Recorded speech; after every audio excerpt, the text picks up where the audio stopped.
Welcome back to the deep dive. Before we jump in, a big thank you to our sponsors, FieldSock and Blob of Blogs. We really appreciate their support. Absolutely. And today we're tackling some pretty heavy claims concerning U.S. financial management. We're looking at arguments suggesting some really fundamental shifts might be happening, sort of bypassing traditional government processes. Exactly. So you, our listener, you're here because you want to get to the bottom of these claims, right? This idea of a financial coup in the U.S., what's really being said. What's the evidence? What are the potential implications? Yeah, we've got some fascinating material, expert analysis, timelines, and this detailed briefing document that really lays out the core arguments, stuff about missing trillions, this alleged coup. Our mission today is to pull out the key insights for you. Right. We want to break down these, well, complex ideas, see the connections the sources are making, and help you get a handle on these potential shifts in power and financial activity that are being described. So we'll hit the main points. This financial coup concept, the missing trillions figure, the specific policies supposedly enabling it, like FASAB 56. The idea of immunity for powerful players and, who might actually be behind it all, according to these sources. Okay, let's dive in. The material starts right off with this financial coup idea. The speaker points to fiscal year 1998, so starting October 97 as the kickoff point. Apparently, this followed a 1995 budget deal that, it busted, as they put it. Right. And what's the logic there? Why that specific timing? Well, the argument presented is that when that deal collapsed, certain influential figures decided the existing government setup wasn't reliable enough for managing the dollar system. Too slow, you mean? Or Oh, too political? Yeah, the feeling described was that it was too slow, needed too much agreement, and just wasn't, effective for handling major financial risks anymore. Okay, so a perceived failure in governance sparks this alternative approach. That's the claim. The speaker contends the goal of this coup was threefold. First, systematically pull money out of government financial view. Okay. Second, deliberately create a government debt trap. And third, ultimately shift towards a more tightly controlled financial model operating outside the usual rules. Wow, You know, that's a huge assertion. It's the kind of thing that makes you go, whoa, if there's anything to it. Definitely raises eyebrows. Now let's talk about that headline number, $21 trillion missing.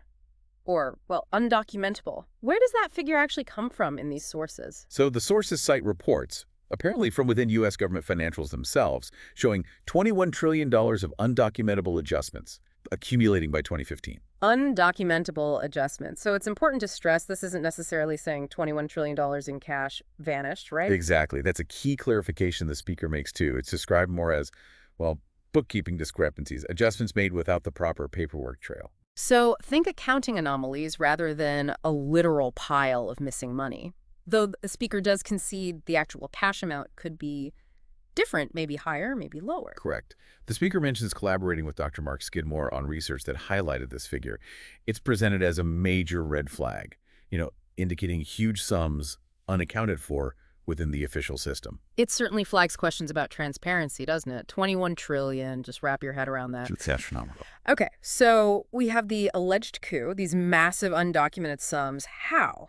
How could this theoretically happen? The sources point squarely at something called FASAB Statement 56. Right, FTAP 56, Yeah. Federal Accounting Standards Advisory Board Statement 56. And the timing mentioned is issued during the Kavanaugh hearings in 2018. Okay. And this policy, this administrative policy, is presented in our sources as, like, the linchpin, the key mechanism enabling this whole alleged operation. And what does it supposedly do? Because the description sounds pretty dramatic. Well, the argument is that FASAB 56 essentially gives a, quote, secret group of people the power to bypass core elements of U.S. financial law and oversight. Bypass how?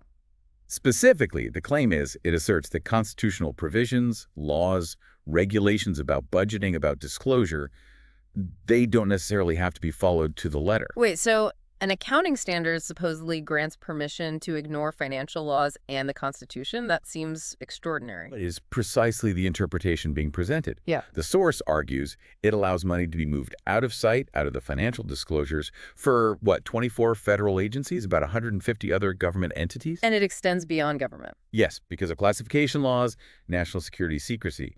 It's argued this effectively extends to big banks and major government contractors, too. Which leads the speaker to say U.S. financial disclosures are basically meaningless for investors. That's a strong statement. It is. The logic is, if funds can be secretly moved or hidden without explanation, how can anyone accurately assess the government's true financial state, or the state of entities tied to it?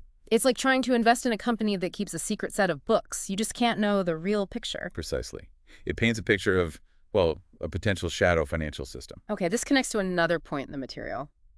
Immunity for the powerful. These systemically important institutions. What's the argument there? This focuses on the treatment of those huge interconnected financial firms, right?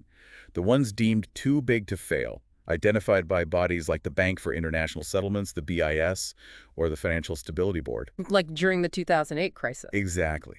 The speaker cites Eric Holder's decision not to prosecute HSBC criminally back then as a key example. Implying they're above the law, not just economically critical. That's the strong suggestion.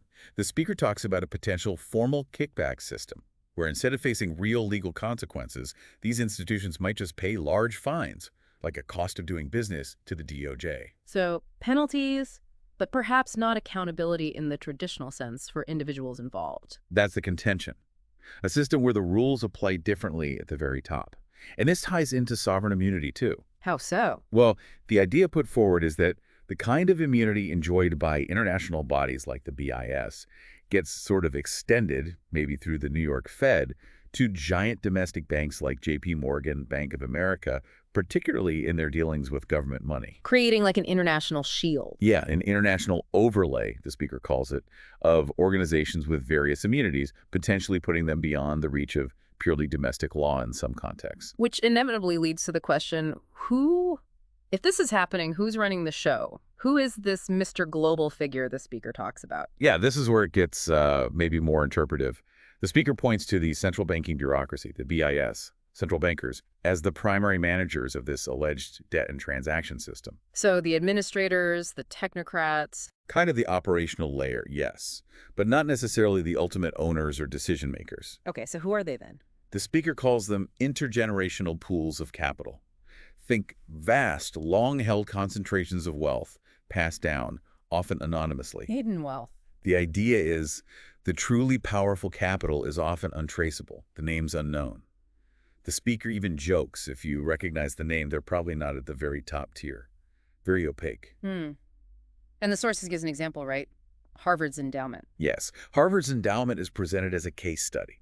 A huge tax-exempt investment pool, over $50 billion, with a self-perpetuating board. It's a major force. Why focus on Harvard specifically? The speaker points to that conflict between the Trump administration, DOJ, and Harvard, suggesting the real fight wasn't about the surface issues, but about control of the Harvard Corporation itself, which controls both the university and that massive endowment. So a power struggle over controlling that capital and its influence, not just about education policy. That's the implication drawn. It's about the money and the power it represents. Okay, one last piece touched on in our material is a critique of U.S. universities generally.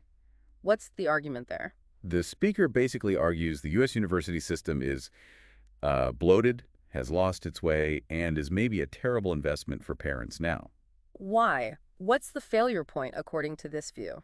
The contention is they aren't producing the human capital needed anymore. People with the skills, the mindset, the trustworthiness to actually manage really complex systems effectively.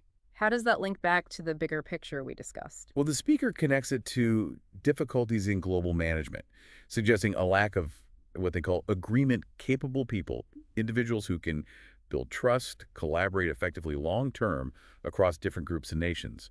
They imply the U.S. might be falling behind in producing this crucial type of leader or manager compared to others. Interesting. Sort of a competence gap alongside the financial claims. Yeah, it ties into the broader themes of governance and capability. Okay, so let's just quickly recap. We've covered a lot. This claim of a financial coup starting back in FY98. The staggering $21 trillion in undocumentable adjustments. The potential role of FASAB 56 as an enabling mechanism, allowing things to be hidden. The concept of effective immunity for systemically important financial institutions. And this idea of hidden control, maybe by central bankers managing things for intergenerational pools of capital, with Harvard's endowment as a kind of example. And it's really vital to stress, again, this has been a deep dive into the analysis and claims presented in our source material.